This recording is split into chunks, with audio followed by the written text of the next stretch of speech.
माणुसकीतून जिथं शक्ती आणि भक्ती या दोन्ही एकत्रित नांदतात आणि या शक्ती आणि भक्ती एकत्रित नांदत असल्या कारणाने या स्थानाचं असलेलं आनंद साधारण महत्व.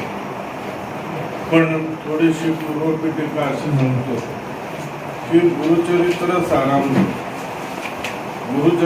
सारामृत हा जो ग्रंथ आहे, हा ग्रंथ मूळ गुरुचरित्र वर्णन 4 रूपाने साधारण 100 वर्षापूर्वी या ग्रंथाचं लेखन झालं. हा ग्रंथ लिहिला परमपूज्य दासगणू महाराजांनी आणि त्यांना नरसिंहवाडी इथं ही आज्ञा झाली. ग्रंथाचा लेखनाचा आरंभ हा नरसिंहवाडीमध्ये झाला आणि त्या ग्रंथाची लेखन समाप्ती ही आपल्या मराठवाड्यातल्या नांदेड इथं पूर्ण झाली. त्याच्यानंतर हा ग्रंथ फक्त गोरठा संस्थांपुरताच मर्यादित. या ग्रंथाचा प्रचार प्रसार त्यावेळेला काही होऊ शकला नाही किंवा ती स्वामी महाराजांची इच्छाही नव्हती.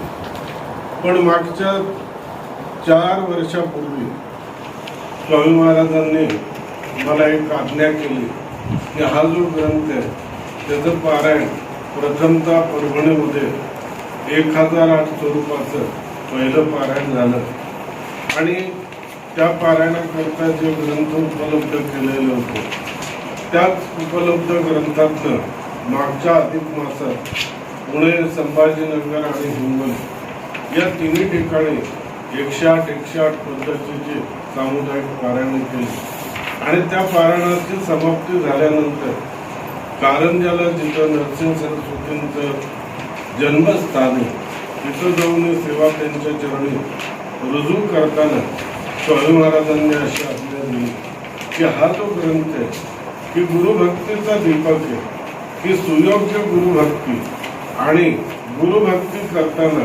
अंधश्रद्धेपासून दूर राहणं आणि सुयोग्य रीतीने गुरुभक्ती करणं एवढ्याकरता हा ग्रंथ प्रत्येक घराघरात पोचणं हे आवश्यक. आणि आता उर्वरित आयुष्यामध्ये हे कार्य पार पडावं असं पार पाडण्याकरता त्यांनी आज्ञा दिली आणि त्या आज्ञेला अनुसरून 11 पारायणाची मालिका चालू करण्याचं ठरवलं.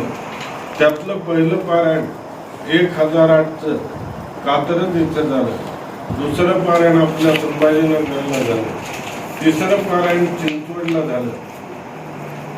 चौथं पारायण परत संभाजीनगरला झालं.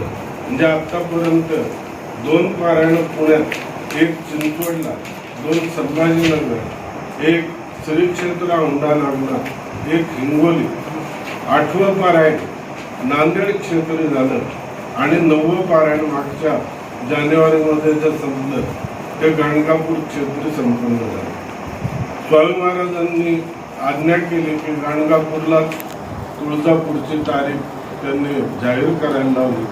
9वं पारायण तुळजापूर या क्षेत्री आणि 11वं पारायण पंढरपूर या क्षेत्री करण्याची त्यांनी आज्ञा दिली. की ज्या योग्य गुरुचरित्र सारामृत हा ग्रंथ तळागाळातल्या प्रत्येकापर्यंत आणि हा प्रत्येक घराघरात पोचावा या हेतूने त्यांनी आज्ञा दिली. त्या आज्ञेला अनुसरून आपण या ग्रंथाचे आता तेलंगणातही पारायण होत आहे.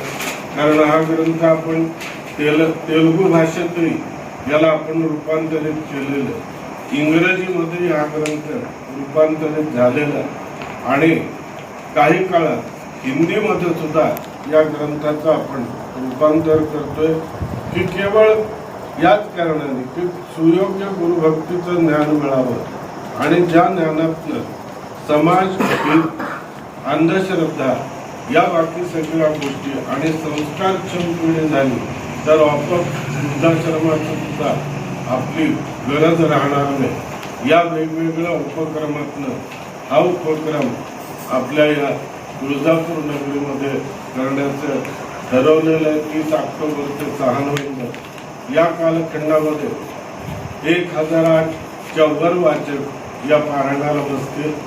त्याच्यानंतर सहस्त्रचंडी याग, त्याच्यात 7 दिवसामध्ये मिळून 1000 सत्याअंबा पूजन अशा विविध धार्मिक कार्यक्रमांचं आयोजन या कार्यक्रमात आपण केलेलं आहे की ज्याच्यामध्ये मराठवाड्याच्या बाहेरचे हे वाचक प्रामुख्याने येतील आणि त्याच जोडीने आपलं तुळजापूर, धाराशिव, लातूर, सोलापूर याही भागातले वाचक यात्रा येतील.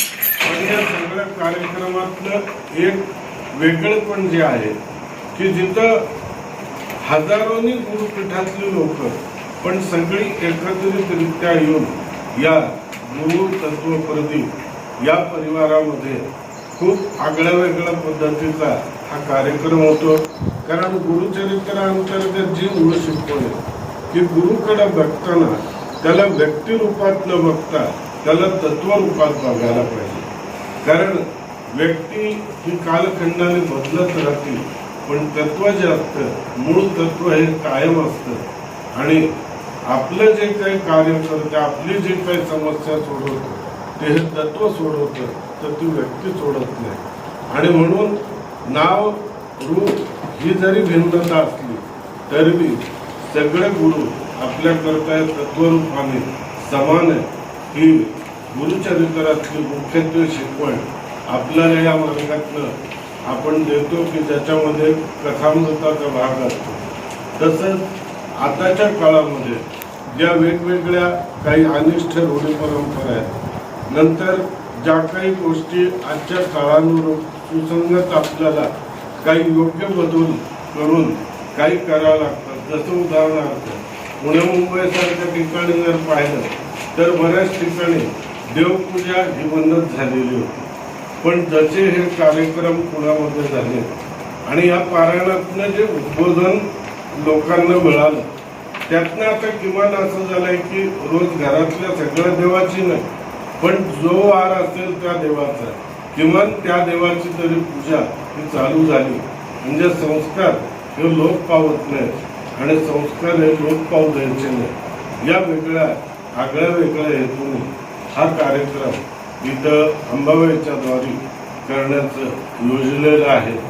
या प्रयोजनाकरता आज तुम्हाला आग्रहाने बोलवून आपल्याला काही विचारायचं असलं विचारू.